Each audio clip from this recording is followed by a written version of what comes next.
So hey guys, নিয়ে আসলাম জন্য আবার একটা নতুন ভিডিও। আজকে হচ্ছে আমাদের এখানে পিকনিক, ছোট করে রাত্রেবেলা। আর দেখতে পাচ্ছেন 1 2 3 4 এখানে আছে আমাদের রাঁধুনি, ঠিক আছে। আরো 2-4 জন আসবে, আরো 2-3 জন আসবে, আরো 2-3 জন আসবে, আরো 2-3 জন আসবে। আর ইতিমধ্যে এখন আমাদের রান্নাটা দেখতে পাচ্ছেন, রুটি হয়ে গেছে। আর এইটা হচ্ছে আমাদের হচ্ছে যে রুটি দিয়ে হবে। এখন বাজে, এই এখন কটা বাজে রে? এখন কটা বাজে? কটা বাজে দেখ, 8:50। তো গাইস দেখতে পাচ্ছেন, তো গাইস দেখতে পাচ্ছেন এখন 8:50 বাজে। আর আমরা 10টার দিকে খেয়ে দিয়ে শুয়ে পড়বো।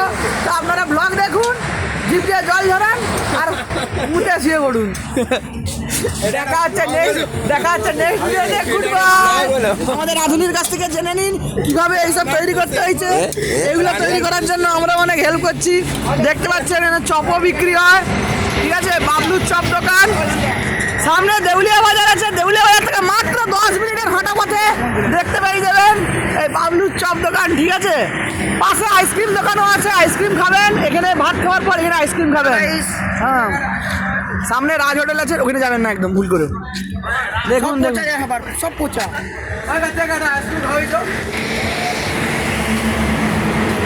দেখুন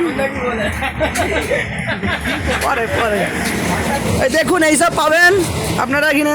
এখানে ডিম সিদ্ধ আছে, এখানে চাপ খুঁড়িতে আপনারা চা পাবেন। আর এখানে আপনারা ব্রেড রুটি পাবেন, ব্রেড রুটি সঙ্গে চা। আর ওখানে আছে গরম দুধ আছে, ঠিক আছে। ওইখানে দেখুন আমরা টমেটো আনছিলাম, বেশি হয়ে গেছে, ওই জন্য ওখানে রেখে দিচ্ছি। হ্যাঁ, তো দাদা আপনার নামটা বলুন। সন্দীপ পাত্র। আচ্ছা, ও বাবা কি সুন্দর, বাপরে। এই দেখতেছেন আমাদের রাঁধুনি একদম সুপার, হেভি সুন্দর গন্ধ উঠছে এখান থেকে।